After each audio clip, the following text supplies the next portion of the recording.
Dobar dan, namaste i namaskaram. Dobrodošli u 6. video početnog kursa astrologije. Pre nego što pređemo na mesece, prvo bih želeo da objasnim različite kalendare, jer možda će biti ljudi koji prate različite kalendare ili pančang po njihovoj regiji. Najzastupljenije su 3 kalendara koji se prate.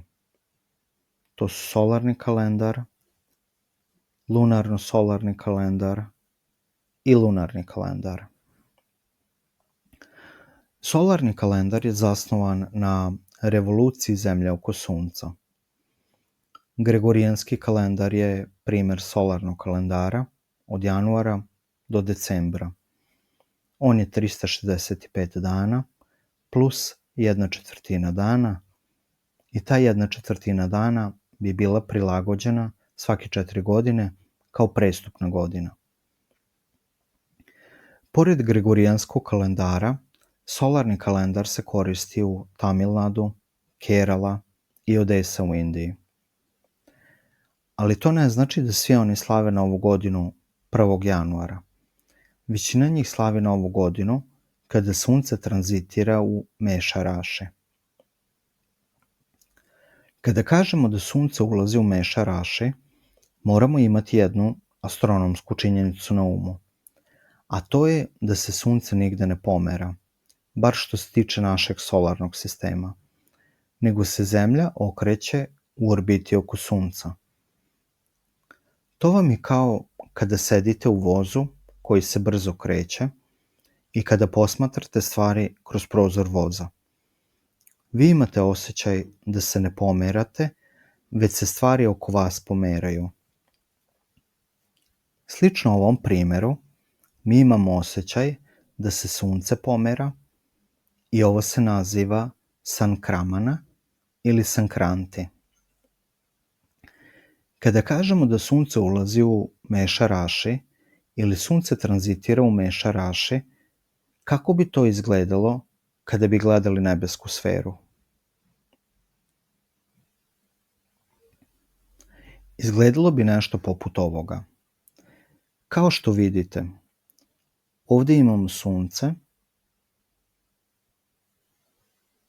Zemlju i Mesec. Zemlja se okreće oko Sunca u orbiti.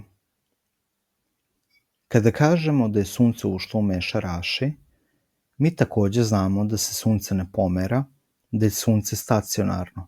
Zemlja je ta koja se pomera. Kada se Zemlja pomeri, na primjer, u ovu tačku ovde, u pozadini od Sunca ćemo vidjeti sazvežđe Meša. I zato kažemo da je Sunce tranzitiralo u Meša Raši, ali se Sunce nije nigde pomerilo. Kada govorimo o solarnom kalendaru, govorimo o kalendaru koji je zasnovan na vremenu koje je potrebno Zemlji da napravi revoluciju oko Sunca. To je 365 dana plus 1/4 dana i to smo pretvorili u format od 12 meseci jer imamo 12 rašija. Prvo je Sunce u Meša Raši, kako se Zemlja pomera, onda kažemo da je Sunce u Rišaba Raši, kada Zemlja dođe u ovu tačku, u pozadini od Sunca imamo Mituna Raši i kažemo da je Sunce tranzitiralo u Mituna Raši i tako dalje. Ovaj gornji deo ovde se zove Utrajana, a kada Sunce tranzitira u Kataka, Simha, Kanja, Tula, Vriščika i Danuša, imamo Dakšinajana Kala. Da Sunce pređe svaki raši, potrebno mu je otprilike 30,4 dana. Sa ovim smo završili sa solarnim kalendarom i sada ćemo preći na lunarni kalendar. Šta je to lunarni kalendar? Lunarni kalendar je zasnovan na vremenu koje je potrebno mesecu da napravi revoluciju oko Zemlje. To je oko 29,5 dana i to je sinodički mesec. I tako u totalu imamo 354 dana umjesto 365 dana. Dok se mesec okreće oko Zemlje, u isto vrijeme se i Zemlja okreće oko Sunca. Tako da nekada možemo imati 27,3 dana umjesto 29,5 dana u mesecu. Lunarni kalendar uglavnom prate sledbenici proroka Muhameda ili ljudi koji prate islam. Ovo su vam bili solarni i lunarni kalendar. Ali šta je to lunarno-solarni kalendar? Lunarno-solarni kalendar je kombinacija solarnog i lunarnog kalendara. I ovo je ujedno i nacionalni kalendar Indije. Lunarno-solarni kalendar je zasnovan na revoluciji Zemlje oko Sunca, što je 365 dana i 1/4 dana, i revoluciji Meseca oko Zemlje. U lunarno-solarnom kalendaru se koristi ciklus od 12 mjeseci da se zaokruži godina i koristi se lunarni kalendar za svaki mesec. U jednom delu Indije smatraju da mesec počinje od Amavasja i traje do sljedećeg Amavasja, dok u drugom delu Indije smatraju da mesec počinje od Purnima i traje do narednog Purnima. Amavasja je mlad mesec, a Purnima je pun mesec. Lunarno-solarni kalendar bi koristio ciklus od 12 mjeseci, koji bi trajao 365 dana.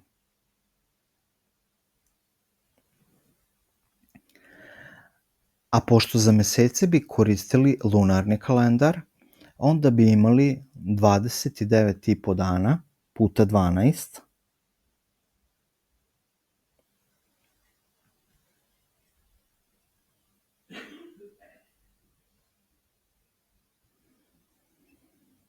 što bi u totalu činilo 354 dana.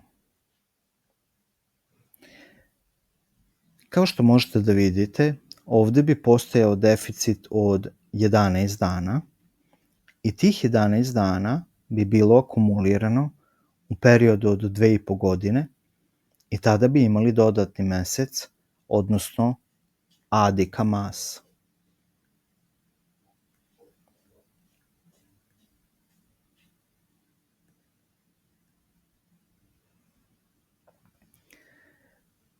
Ovo je bio lunarno-solarni kalendar i sa ovim smo pokrili sva 3 kalendara. Sada ćemo pogledati imena meseci i astrološke razloge koji stoje iza njih.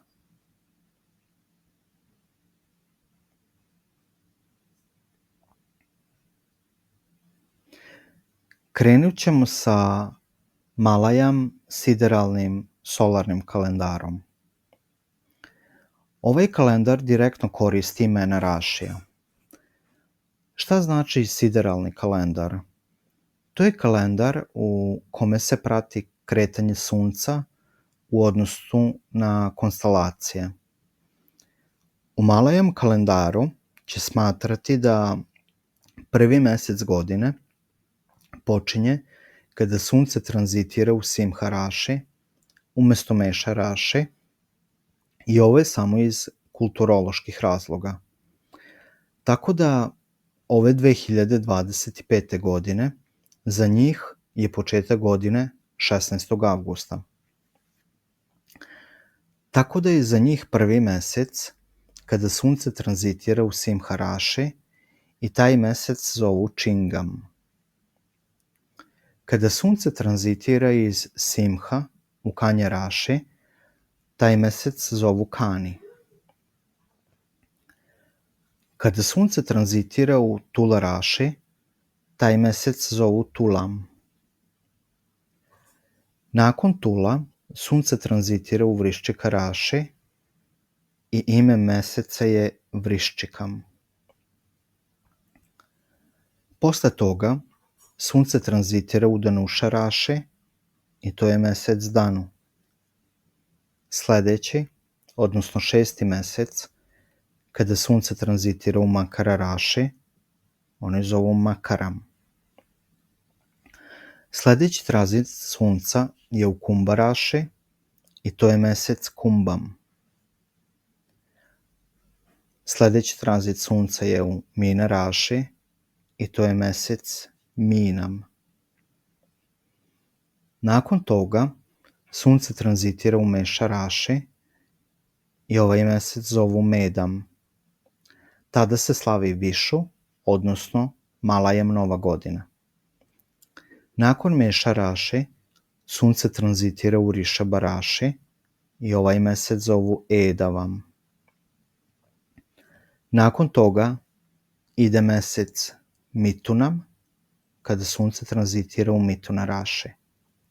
I poslednji mesec je mesec Karkidakam, kada sunce tranzitira u Kataka Raši.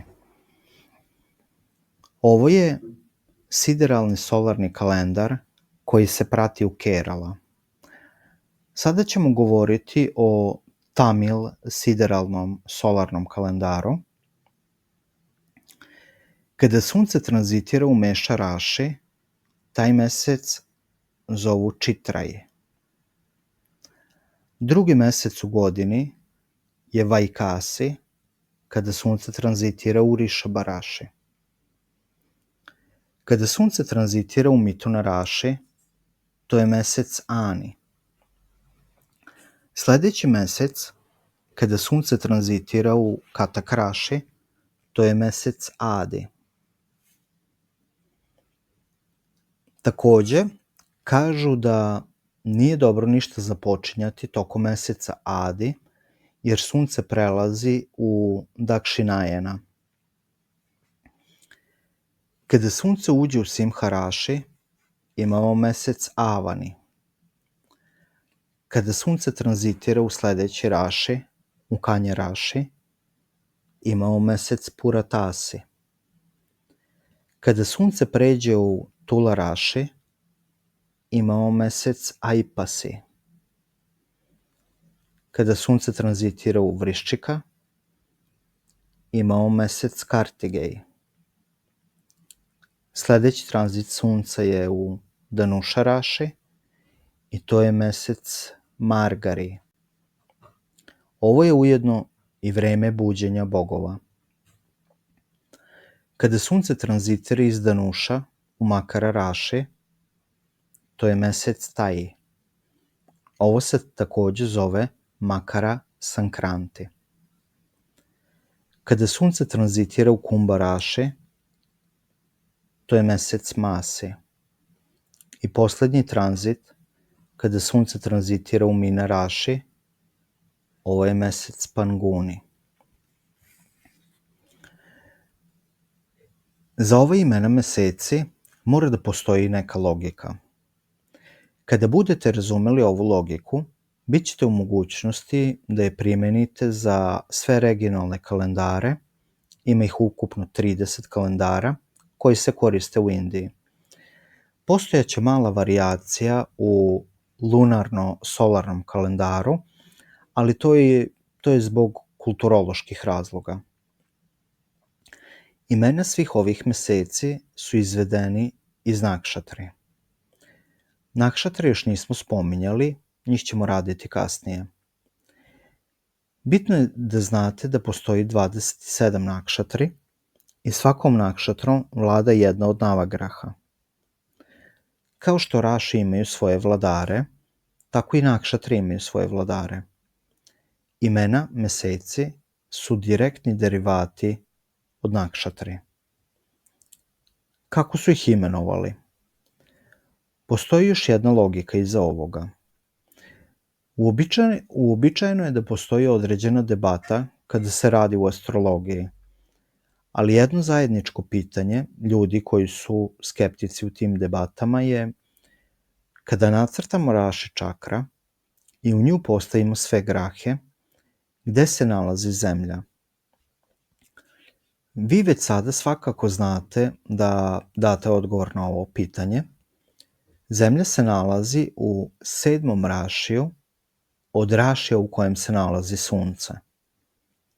Što znači, kad je Sunce u Meša raši, mi gledamo Sunce sa Zemlje, onda se Zemlja nalazi u 7. rašiju od Sunca, tačno nasuprot Sunca, tačno 180 stepeni od Sunca.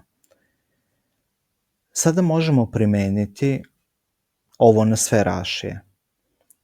Na osnovu ovog koncepta, kada je Sunce u Meša raši, to znači da je Zemlja u Tula raši, u Čitra nakšatri, i odatle dolazi naziv Čitraji za prvi mesec. Kada Sunce tranzitira u Rišaba raši, Zemlja će biti u Vriščika raši, u Višaka nakšatri, i odatle dolazi naziv meseca Vajkasi. Kada je Sunce u Mituna raši, Zemlja se nalazi u Danuša raši, u Mula nakšatri. Iz reči Mula imamo naziv meseca Ani. Ani znači ući u dubinu nečega, a to je u signifikaciji sa Mula nakšatrom. Kada Sunce tranzitira u Kataka raši, Zemlja se nalazi u Makara raši, u Utrašada nakšatri, i odatle dolazi naziv meseca Adi. Sljedeći tranzit Sunca je u Simha raši, tada se Zemlja nalazi u Kumba raši, u Daništa nakšatri, i odatle dolazi naziv meseca Avani. Kada je Sunce u Kanja raši, Zemlja se nalazi u Mina raši, u Purva Badra nakšatri, i tu imamo naziv meseca Puratasi. Sljedeći tranzit Sunca je u Tula raši, a Zemlja se nalazi u Meša raši, u Ašvini nakšatri, i odatle dolazi naziv meseca Aipasi. Kada je Sunce u Vriščika raši, Zemlja se nalazi u Rišaba raši, u Kritika nakšatri, i odatle imamo naziv meseca Kartigeji. Kada je Sunce u Danuša raši, Zemlja se nalazi u Mituna raši, u Mrigašira nakšatri, i na osnovu toga imamo naziv meseca Margari.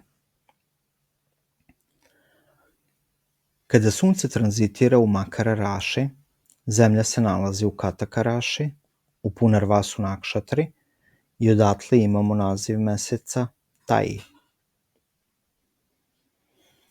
Sljedeći tranzit Sunca je u Kumba raši, Zemlja se nalazi u Simha raši, u Maga nakšatri, i na osnovu toga imamo naziv meseca Masi. I konačno, kada Sunce tranzitira u Mina raši, Zemlja se nalazi u Kanja raši, u Utra Falguni nakšatri, i odatle imamo naziv meseca Panguni. Ovo je logika koju su koristili naši preci kako bi dali ime za svaki mesec. Tako da imena meseci nisu nasumično data, nego su zasnovana na imenima nakšatri u kojima se nalazi Zemlja. Možda su imena meseci na sanskritu lakša da uvidite logiku između imena meseci i imena nakšatri, i imena meseci na sanskritu lako možete pronaći na internetu. U redu, uradili smo 2 solarna kalendara i sada ćemo preći na lunarno-solarni kalendar.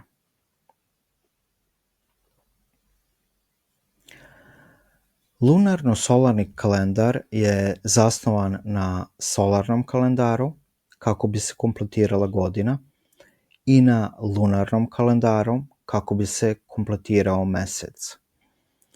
Ovo je Telugu sideralni lunarno-solarni kalendar i ovaj kalendar se koristi u Andhra Pradesh. Kao što sam pomenuo, postoji 2 tipa lunarno-solarnog kalendara koji se prate u Indiji. U jednom kalendaru se mesec računa od Amavasja do Amavasja, dok se u drugom kalendaru mesec računa od Purnima do Purnima. U lunarno-solarnom kalendaru kretanje sunca se uzima u obzir za kompletiranje godine, dok se kretanje meseca oko zemlje uzima u obzir za računanje meseca.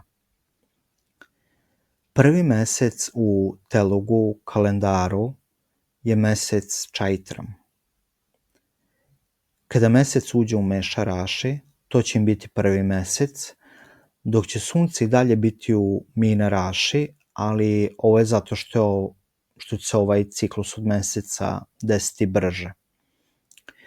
Za imenovanje meseci je primenjena ista logika kao i kod solarnog kalendara. Sledeći mesec je mesec Vajšakam, zato što će zemlja biti u Višaka Nakšatri. Naredni mesec se zove Džejštam. Četvrti mesec se zove Ašadam. Sledeći mesec je mesec Šravanam. Šesti mesec se zove Badrapadam. Sledeći mesec se zove Ašvajudžam, izvod iz Ašvini Nakšatre. Sledeći mesec se zove Kartikam, naziv izveden iz Kritika Nakšatre. Naredni mesec se zove Margaširam, od Mrigašira Nakšatre. Sledeći mesec se zove Pušjam, naziv izveden od Pušja Nakšatre. Sledeći mesec se zove Magam, naziv izveden iz Maga Nakšatre. I poslednji mesec je mesec Palguna. Kao što sam pomenuo, ovaj koncept možete primeniti na sve regionalne kalendare Indije i sa ovim smo došli do kraja ovog videa koji je posvećen mesecima u godini. Hvala vam lepo, namaste.